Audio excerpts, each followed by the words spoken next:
حضرات محترم، ایک دفعہ کا واقعہ، حضرت جبرائیل امین رسول اللہ صلی اللہ علیہ وسلم کے بارگاہ میں حاضر ہوتے ہیں۔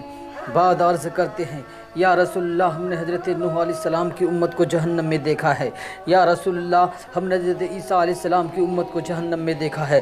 یا رسول اللہ، ہم نے حضرت موسیٰ علیہ السلام کی امت کو جہنم میں دیکھا ہے۔ یا رسول اللہ، ہم نے حضرت داؤد علیہ السلام کی امت کو جہنم میں دیکھا ہے۔ یا رسول اللہ، میں نے حضرت ابراہیم علیہ السلام کی امت کو جہنم میں دیکھا ہے۔ یا رسول اللہ، ہم نے حضرت عیسیٰ علیہ السلام کی امت کو جہنم میں دیکھا ہے۔ یا رسول اللہ، ہم نے حضرت داؤد علیہ السلام کی امت کو جہنم میں دیکھا ہے۔ یا رسول اللہ، ہم نے حضرت ایوب علیہ السلام کی امت کو جہنم میں دیکھا ہے۔ یا رسول اللہ، ہم نے حضرت زکریا علیہ السلام کی امت کو جہنم میں دیکھا ہے۔ اتنا فرمانا تھا کہ حضرت جبرائیل کی زبان خاموش ہو جاتی ہے۔ پیارے آقا نے ارشاد فرمایا، اے جبرائیل، خاموش کیوں ہو؟ اس سے آگے کیوں نہیں بتاتے؟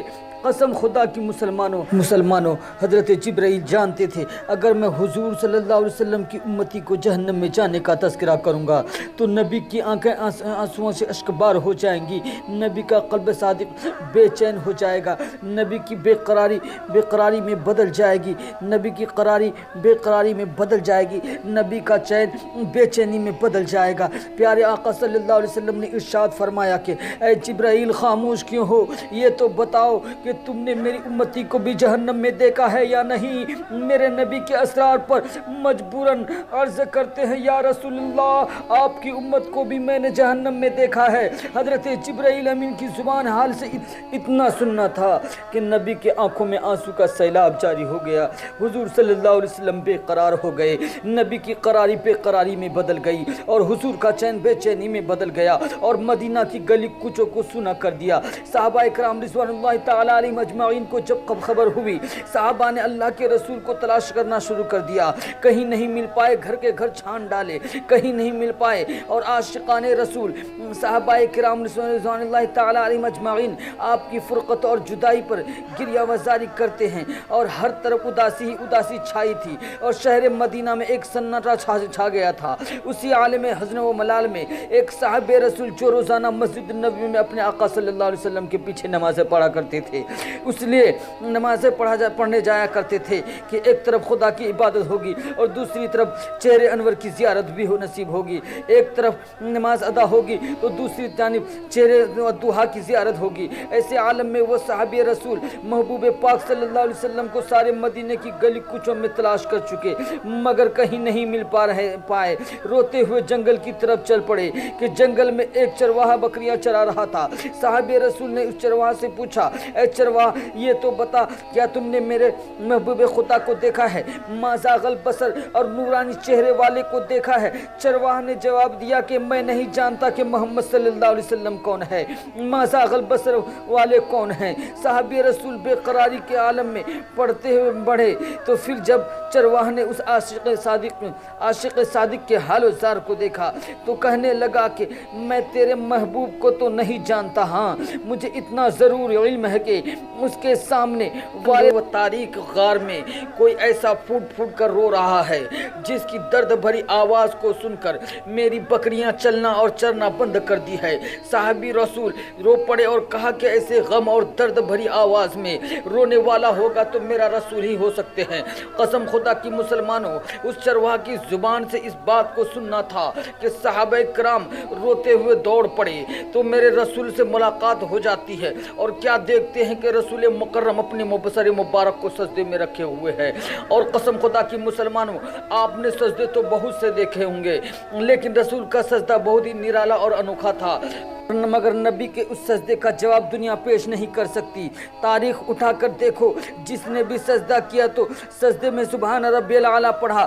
تاریخ شاہد ہے، حضرت صدیق اکبر نے سجدہ کیا تو انہوں نے بھی یہی پڑھا، حضرت علی نے سجدہ کیا تو انہوں نے بھی یہی پڑھا، حضرت فاروق اعظم نے سجدہ کیا تو انہوں نے بھی یہی پڑھا، حضرت عثمان غنی نے سجدہ کیا تو انہوں نے بھی یہی پڑھا، قطب ربانی شہباز لامکانی غوث السمدانی سیدنا عبد القادر جیلانی رضی اللہ تعالیٰ عنہ عنہ نے سجدہ کیا تو سجدے میں حضرات قیامت تو آ سکتی ہے مگر نبی کے اس سجدے کا جواب دنیا پیش نہیں کر سکتی۔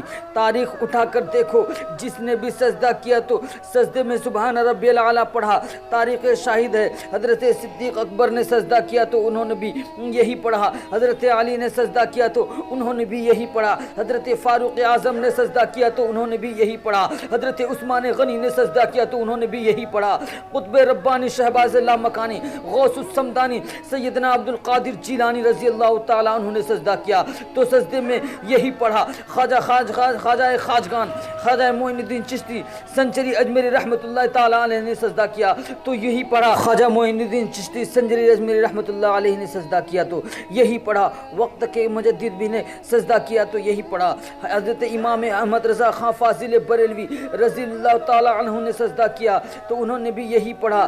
المختصر یہ ہے کہ جس نے بھی سجدہ کیا تو سجدے میں سبحان ربی الاعلیٰ پڑھا، حضرت فاروق اعظم کا سجدہ سبحان ربی الاعلیٰ، حضرت عثمان غنی کا سجدہ سبحان ربی الاعلیٰ، حضرت علی کا سجدہ سبحان ربی الاعلیٰ، حضرت صدیق اکبر کا سجدہ سبحان ربی الاعلیٰ، صحابہ کا سجدہ سبحان ربی الاعلیٰ، حضرت خواجہ معین الدین کا سجدہ سبحان ربی الاعلیٰ، حضرت محدث اعظم کا سجدہ سبحان ربی الاعلیٰ، حضرت مجدد اعظم کا سجدہ سبحان ربی الاعلیٰ، کسی فکر کا سجدہ سبحان ربی الاعلیٰ، کسی مدرسے کا سجدہ سبحان ربی الاعلیٰ، کسی مؤرخ کا سجدہ سبحان ربی الاعلیٰ، کسی مفتی کا سجدہ سبحان ربی الاعلیٰ، زمانے کے ولی نے سجدے میں سبحان ربی الاعلیٰ پڑھا۔ قسم خدا کی نبی سے لے کر آج تک تاریخ اٹھا کر دیکھو، جب بھی کسی نے سجدہ کیا تو سجدے میں سبحان ربی الاعلیٰ پڑھا۔